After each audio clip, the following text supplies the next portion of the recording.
ಕೇಂದ್ರ ಬಜೆಟ್ ಕುರಿತು ಬಳ್ಳಾರಿಯಲ್ಲಿ ಪ್ರತಿಕ್ರಿಯಿಸಿರುವ ದಕ್ಷಿಣ ಭಾರತದ ಲೆಕ್ಕ ಪರಿಶೋಧಕರ ಸಂಘದ ಮಾಜಿ ಅಧ್ಯಕ್ಷ ಪನ್ನರಾಜ ಸಿರಿಗೆರಿ, ವಿತ್ತೀಯ ಕೊರತೆ ತಗ್ಗಿಸಿ ಆರ್ಥಿಕತೆ ಬಲವರ್ಧನೆಗೆ ಒತ್ತು ನೀಡಲಾಗಿದೆ.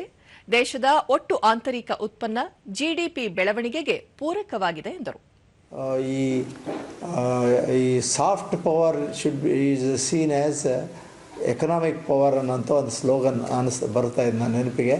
ಅಂದರೆ ಈ ಕ್ಲೌಡ್ ಕಂಪ್ಯೂಟಿಂಗ್, ಈ ಕಂಪ್ಯೂಟರ್ ಯುಗದಲ್ಲಿ ಸ್ಥಳೀಯವಾಗಿ ಕ್ಲೌಡ್ ಕಂಪ್ಯೂಟಿಂಗ್ ಕ್ಷೇತ್ರದಲ್ಲಿ ಮತ್ತು ಈ ಇನ್ಫಾರ್ಮೇಷನ್ ಟೆಕ್ನಾಲಜಿ ಕ್ಷೇತ್ರದಲ್ಲಿ ಮುಂದೆ ಬರುವಂಥ ಎಲ್ಲ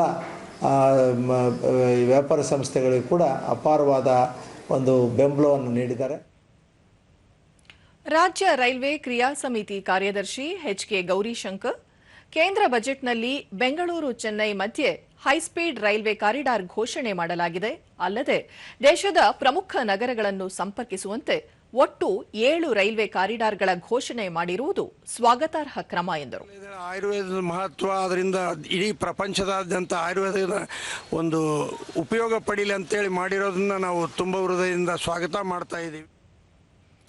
ತುಂಗಭದ್ರಾ ರೈತ ಸಂಘದ ಅಧ್ಯಕ್ಷ ಪುರುಷೋತ್ತಮಗೌಡ, ಜಾಗತಿಕ ತೆರಿಗೆ ಬೆದರಿಕೆಯ ಈ ಸಮಯದಲ್ಲಿ ಸುಸ್ಥಿರ ಅಭಿವೃದ್ಧಿ ಮತ್ತು ರೈತ ಕಲ್ಯಾಣದ ಬಜೆಟ್ ಇದಾಗಿದೆ ಎಂದು ಅಭಿಪ್ರಾಯಪಟ್ಟರು. ಆಸಕ್ತಿ ಮೇಲೆ ಇವತ್ತಿನ ನಾವೆಲ್ಲರೂ ಕೂಡ ನಾವು ನೋಡಿದಾಗ ನಮಗೆಲ್ಲರಿಗೂ ಕೂಡ ಆದಷ್ಟು ಸಂತಸವಾಗಿರ್ತಕ್ಕಂಥ ಒಂದು ವಿಚಾರ ಏನಂತಂದ್ರಿಗಿನ 1,62 ಲಕ್ಷ ಕೋಟಿ ಇವತ್ತಿನ ಕೃಷಿಗಾಗಿಯೇ ನೀವು ಇವತ್ತು ಬಜೆಟ್ ನಾವು ತೆಗೆದಿಟ್ಟಿರೋದಕ್ಕಾಗಿ ನಮ್ಮ ರೈತರ ಖುಷಿ ಪಡಬೇಕಾಗಿರ್ತಕ್ಕಂಥ ಒಂದು ವಿಷಯ.